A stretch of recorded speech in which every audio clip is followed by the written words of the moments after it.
Hi guys, आप मुझे देख रहे हैं वीएस नेशन यूट्यूब चैनल पर और मेरी तरफ से सभी दर्शकों को 15 अगस्त की हार्दिक हार्दिक बहुत सारी ढेर सारी शुभकामनाएं। जय हिंद। आप देख रहे हैं वीएस नेशन, आपका अपना हिंदी न्यूज चैनल। दोस्तों, पूरा देश आज़ादी की सालगिरह मना रहा है और अमृत महोत्सव मना रहा है। इस मौके पर भारतीय तिरंगा गौरव अवार्ड का आयोजन किया गया, जिसमें दिव्यांगों को सम्मानित किया गया। दिव्यांगों ने यहां पर नृत्य भी प्रस्तुत किया और स्वच्छ भारत का संदेश भी दिया।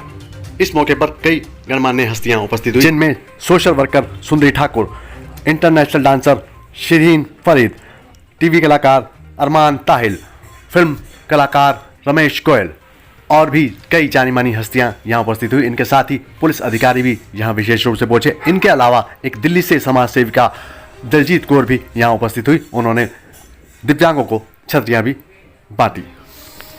इन सब ने क्या कुछ कहा, आइए सुनते हैं उन्हीं की जुबानी। पहले तो सभी हमारे रोड सेफ्टी ऑफिसर की टीम की ओर से अंजन जी, राकेश जी के जो टीम है, राकेश रोशन एक्सिन, उनको मैं बहुत सारी शुभकामनाएं देना चाहता हूँ कि उन्होंने स्वतंत्र भारत के अमृत महोत्सव के अवसर पर पहले दिन आज हर घर में तिरंगा लहरा रहा है और आज उन्होंने दिव्यांगों के लिए तिरंगा लहराए जो मदद की है। तो दिव्यांगों के खरे मतलब सही में उन्होंने दिव्यांगों के प्रति एक सहानुभूति और आदरता दिखाई, उनके बारे में हम उनको बधाई देते हैं और ऐसा ही काम उनके हाथों से होते रहे। हमारे डिपार्टमेंट की ओर से हमारे सहयोगी पर जो भी उनको मदद मिलेगी तो हम उनको हमेशा सहयोग करेंगे। हमारे साथ इधर स्वराज दैनिक स्वराज तोरण के एडिटर है, गवर्नमेंट रिपोर्टर, मेरे सब सहयोगी यहाँ पे आरएसपी ऑफिसर्स आए हैं। हम लोगों ने पूरे इसमें महाराष्ट्र में ऐसे दिव्यांग लोग हैं, अपंग निराधार लोग हैं, जो गरीब है और लॉकडाउन में जो कोरोना आया था, तो कोरोना में लोगों को रास्ता नहीं था कि क्या कहाँ से हेल्प चाहिए, क्योंकि काम धंधा पूरा बंद हुआ था। 15 दिन ठीक है, महीना ठीक है, 2 महीना, लेकिन 1 साल पूरा उनको परेशानी, जो एवरीडे मतलब टिफिन लेके जाते हैं कि आज मुझे काम मिलेगा, वो काम नहीं, उनको हम लोगों ने इकट्ठा किया मजदूर लोगों को और हर दिन उनको कम से कम रोज का 2000 लोगों को खाना बांटते थे हमारी टीम की ओर से। और ये करने के बाद उनको जो घर में रहते हैं, जिनका पेमेंट नहीं आता था, खासगी प्राइवेट कंपनी में थे, उनके लिए ये सब हमारे स्वामीनारायण ट्रस्ट है, जेजेएस लाइफ ट्रस्ट है, हमारे किशोर पाटिल साहब जी का भी दैनिक स्वराज तोरण ट्रस्ट, उनका भी ट्रस्ट है, उनके माध्यम से तो कम से कम हर महीने हमने 15 किलो राशन देने का पूरा फैसला किया और हमने किया। जैसे जो अनएडेड स्कूल में टीचर थे, उनको पेमेंट नहीं मिलता था, उन अनएडेड स्कूल के टीचर लोगों को भी हमने हर महीने 15 किलो का राशन का घर बैठे दिया था। ये सब हम जो कर पाए वो सब हम इन ट्रस्टी के आप जैसे लोगों की वजह से कर पाए। जब सब देवता लोग हमें मिले, जिनकी सहानुभूति से हम समाज तक, क्योंकि समाज में बहुत देने वाले थे लेकिन उनको बाहर निकलने का परमिशन नहीं था, तो उन्होंने हमारे ऊपर जो विश्वास बताया उस टाइम की आप सब कर सकते, और हमने करके दिखाया उनके माध्यम से। कि हमने नहीं किया, हम खाली पोस्टमैन का काम किया, इधर से लेने का और इधर से देने का काम किया, और ये सब काम हमने पूरे महाराष्ट्र में किया। और ये सब काम देखा मुझे कम से कम हमारी पूरी टीम को महाराष्ट्र से गवर्नमेंट की ओर से बहुत ऑर्डर, हमें अवार्ड मिले और हमारे महाराष्ट्र के महामहिम राज्यपाल जी ने भी हमें सम्मानित किया। पूरी टीम, मुझे पहले कोई सम्मानित करना चाहते थे लेकिन मैं अकेला काम नहीं करता था, आप लोगों ने मदद किया, जो हमारे सहयोगी से ट्रस्ट थे, एनजीओ थे, उन्होंने हमें हेल्प किया, हमारे सहयोगी टीचर थे, उन्होंने सहयोग किया। तो वो सबके सहयोग की मुझे सबको अगर अवार्ड देते रहेंगे, सबका फेलिसिट करेंगे, सम्मान करेंगे, तो मेरा भी सम्मान करो। और हमारे किशोर जी पाटिल साहब है एडिटर, उनके माध्यम से, उनके पूरे कोशिश से हमें 8 नवंबर को राजभवन में हमारा अपने महाराष्ट्र राज्य के राज्यपाल महामहिम भगत सिंह कोश्यारी जी ने पूरी टीम का सम्मान राजभवन में किया। ये सब आपकी सबकी दुआई है। रिपोर्टर लोगों ने हमें बहुत सहयोग किया, हमारी न्यूज़ बहुत सारी उन्होंने प्रसिद्ध किया, तो हमको सबको रिपोर्टर लोगों का भी हम लोग धन्यवाद व्यक्त करते चाहिए। सच बोलूँ तो मुझे बहुत अच्छा लगा राकेश का, क्योंकि मैं भी ऐसे ही लोगों को ऑलवेज मोटिवेट करती हूँ जो आज मैंने देखा मुंबई में। आपको पता है, देख देख के मैं खुद ही थक गई हूँ अवार्ड फंक्शन कि क्या होता है, लेकिन जो जेन्युइन होता है ना, उसमें आपको बैठने को भी जगह ना मिले ना, आप खड़े रहें तो भी आवाज़ करने को भी मन नहीं करता। जो आज मैंने राकेश का देखा है और जो किया है, मैं कहती हूँ हर बच्चा एक घर में से ये चीज़ करे ना तो काफ़ी हद तक लोग इतने मोटिवेट हो जाए। जो जिस तरीके के आए थे लेडीज़ एंड बांद्रा और दादर कहाँ से लोग लेके आए हैं उस संस्था से। सो इतना अच्छा लगा कि मैं आपको बता नहीं सकती। और जो मैं बोल रही हूँ ना, ये लड़का जो कर रहा है ना, सच में बहुत ब्लेसिंग, बहुत दुआएं ले रहा है।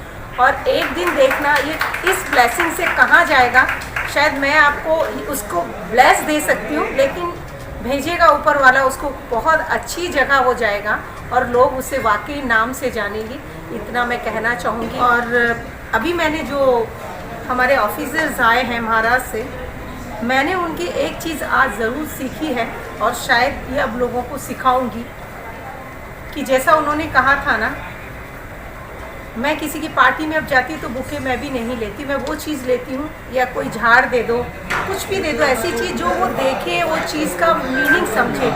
बुके ले लो आप, 500 रुपये का, 1000 रुपये का लिया पार्टी का, उधर ही छोड़ देते हैं आप बुके। उसकी क्या हालत होती है इतना। या किसी गरीब को एक दिन 15 दिन का राशन होगा, एक बुके का, 1000 रुपये के बुके का, उसके लिए दाल चावल अगर दे दोगे तो। मगर लोगों को नहीं समझा सकते, लेकिन मैंने आज सीख लिया और समझाने की भी लोगों को कोशिश करूँगी कि गणपति में जो हार एंड जो भी आप लाते हैं, जो वेस्टेड चीज़ें हैं जो ऐसे ही पड़ी रहती हैं, आप गए और वो साइड में फेंक दिया। वो इन्होंने सच कहा कि हर बंदा एक पेंसिल और एक बुक तो ला सकता है, जो स्लम में रहता है वो भी ये चीज़ ला सकता है। सो ये जो चीज़ है ना, ये मुझे वाकई दिल को छू गई। और जो ये करते हैं ऑफिसर, उनको भी सल्यूट है कि उन्होंने इतना नेक काम, और इस वर्दी को पहन के इतनी डिफ़िकल्टी होती है इनकी सर्विस में। मुझे पता, मैं 17 साल 18 साल से इनके साथ ही मोस्टली काम कर रही हूँ, तो मुझे पता है कि इनके क्या क्या प्रॉब्लम्स होती हैं, लेकिन वो इतना इजी काम कर रहे हैं तो बहुत तारीफ़ के काबिल है। मेरा एक अवार्ड फंक्शन में इनसे फीचर हुआ था, तो इनका मैंने जब देखा कि ये दिव्यांग बच्चों के लिए काम कर रहे हैं तो मेरे को बहुत अच्छा लगा। और हम लोग मतलब दिल्ली में भी या कहीं पे भी हम लोग देखते हैं कि कोई अगर कुछ भी कोई एक काम कर रहा है किसी ज़रूरतमंद के लिए, तो मेरे को एक अंदर से होता है कि हमें एक दूसरे को जाके सपोर्ट करना चाहिए। तो इसीलिए मेरा मन हुआ, मैं थोड़ा लेट होगी, बच्चों की परफॉर्मेंस नहीं देख पाई, तो मेरा मन था कि मैं उन बच्चों से भी मिलूं और इनको भी थोड़ा सपोर्ट करें। और सपोर्ट सिर्फ पैसों से नहीं होता, एक आप मोरल सपोर्ट देते हैं, एक किसी के प्रोग्राम में आके पार्टिसिपेट करते हैं, तो उससे पे भी हमें एक सपोर्ट मिलता है और हमें ये सब करने का और हौसला आता है। आपका खुद का भी कोई एनजीओ होगा सोशल वर्क के लिए? हाँ जी सर, कल्याण ट्रस्ट के नाम से हमारा एनजीओ है। क्या क्या करता है सर? उसमें हम लोग बेसिकली हम लोग जो हॉस्पिटल्स में पेशेंट और अटेंडेंट होते हैं, जैसे कि आप जानते हैं दिल्ली में बाहर से लोग कितने कितने महीने आके वहाँ पे इलाज के लिए आते हैं, और जब एक घर में एक बंदा बीमार होता है तो उसके साथ पूरी फैमिली सफ़र करती है, काम छूट जाता है, बच्चों की पढ़ाई छूट जाती है, दूर गाँव से आते हैं तो उनको बहुत दिक्कत होती है। तो ऐसे ही एक बार मैं हॉस्पिटल में गई थी, मैंने देखा वहाँ पे लोगों को बड़ी दिक्कत हो रही है, तो मेरे मन में आया कि चलो हम लोग खाना बनाते हैं, गुरुद्वारों में ले जाते हैं, मंदिरों में ले जाते हैं, तो हमें हॉस्पिटल में ले जाना शुरू करना चाहिए। तो हम लोग 100 लोगों का खाना बना के ले गए, और ये 5 साल पहले की बात है। तो उसके बाद मतलब वो हम इतना ज़्यादा उसको हमें लगा कि इतनी ज़्यादा दिक्कत है कि वो जो एक दिन नहीं, हम लोग 5 दिन उसको डिस्ट्रीब्यूट करते थे डिफरेंट हॉस्पिटल्स में। कोविड के बाद सारी सिचुएशंस चेंज हो गई, अलग तरह की सेवाएं शुरू हो गई, स्लम्स में लंगर, राशन, तो वो सब लोगों ने सपोर्ट किया। और हम लोगों ने बिल्कुल 2 साल जो कोविड का पीरियड था, हम लोग रोड पे रहे, हमें कहीं से भी किसी तरीके की भी कोई मदद की गुजारिश आती थी तो हम लोग वो मदद पहुँचाते थे।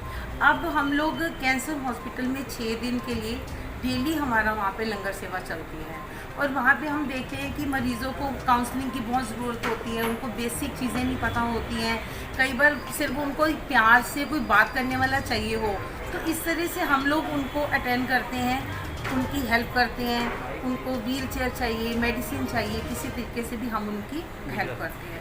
और साथ में हम लोग स्लम्स में बच्चों की एजुकेशन पे काम करते हैं। अभी हमने रिसेंटली 35 बच्चों को स्कूल में एडमिशन करवाया, हम उनको डेली क्लासेस देते हैं, उनको अडॉप्ट किया हुआ है, उनकी जो भी ज़रूरत है, उनकी काउंसलिंग, उनका खाना, हेल्दी मील, और वो स्कूल में जा रही हैं या नहीं जा रही हैं, ये हमारा रेगुलर चलता है सर। और बाकी हमारे जो भी हमारा फेस्टिवल है, कुछ भी है, हम इन बच्चों के साथ ही सेलिब्रेट। धन्यवाद। कैसा लग रहा है नवे भाई, आज आपको भारतीय तिरंगा गौरव सम्मान मिला है? थैंक यू सो मच आप सबका, सारी मीडिया का और सारे जुलूस एंड जितने भी लोग ऑर्गेनाइजर हैं, और बहुत अच्छा लग रहा है भारतीय तिरंगा अवार्ड लेके, खुशी है। और ये सब हमारी जो लड़कियां हैं दिव्यांग, उनके लिए हम ये वर्कशॉप चलाते हैं। पिछले 28 साल से हम लोग ये चला रहे हैं। सब पेरेंट्स एक होकर हम ये लड़कियों के लिए काम कर रहे हैं, और आज का जो अवार्ड मिला है इससे हम बहुत खुश हो गए। और इनकी सब जिम्मेदारी उनके नाम पे करती है, डॉक्टर विद्याश्री मांडवकर की वजह से मिला है, और बहुत बहुत उनके आभारी हूँ। और ये हमारी कोरियोग्राफर है, ये सिखाती है डांस, इसी वजह से सब अवार्ड भी मिलते हैं और बच्चे खुशी खुशी सब काम। और ये आपका ये संस्था कहाँ कार्य कर रहा है? शिवाजी पार्क दादा, शिवाजी पार्क मैडम आप बताइए कितना मुश्किल था, चैलेंजिंग था इन बच्चों को ट्रेन करना? नमस्ते, मेरा नाम तनुजा बंसावे है। मुश्किल तो नहीं है, मैंने ये एक्सेप्ट किया है कि ये बच्चे ऐसे हैं और मुझे सिखाना है, और मुझे बहुत अच्छा लगता है इनको सिखाने के लिए, तो मैं वो एंजॉय करती हूँ, इसके लिए मुझे मुश्किल नहीं लगता है। और मैं भी इनसे बहुत कुछ सीखती हूँ, जैसे मैं इनको सिखाती हूँ डांस, वैसे वो भी मुझे बहुत सारी चीज़ें सिखाते हैं। और पूरा आह्वान पालक संघ मुझे इतना प्यार करता है कि मैं इनको कभी ना जाऊँ तो उनको ये लगता है कि आई नहीं, आज आई नहीं, और मैं भी मिस करती हूँ। तो इतना प्यार मुझे इनसे मिला है और मुझे बहुत खुशी होती है इनको सिखाने के लिए।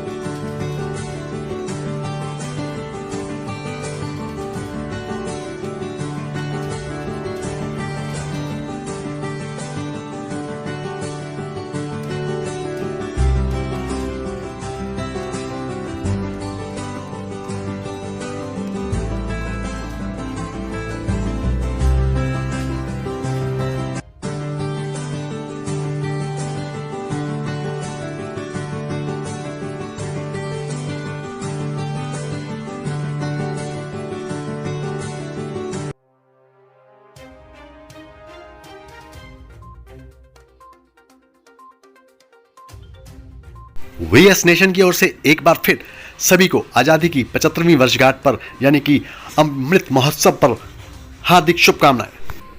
हमारी ये रिपोर्ट अच्छी लगी हो तो हमारा चैनल सब्सक्राइब कीजिए, लाइक कीजिए, शेयर कीजिए और बेल आइकॉन दबाना ना भूलें।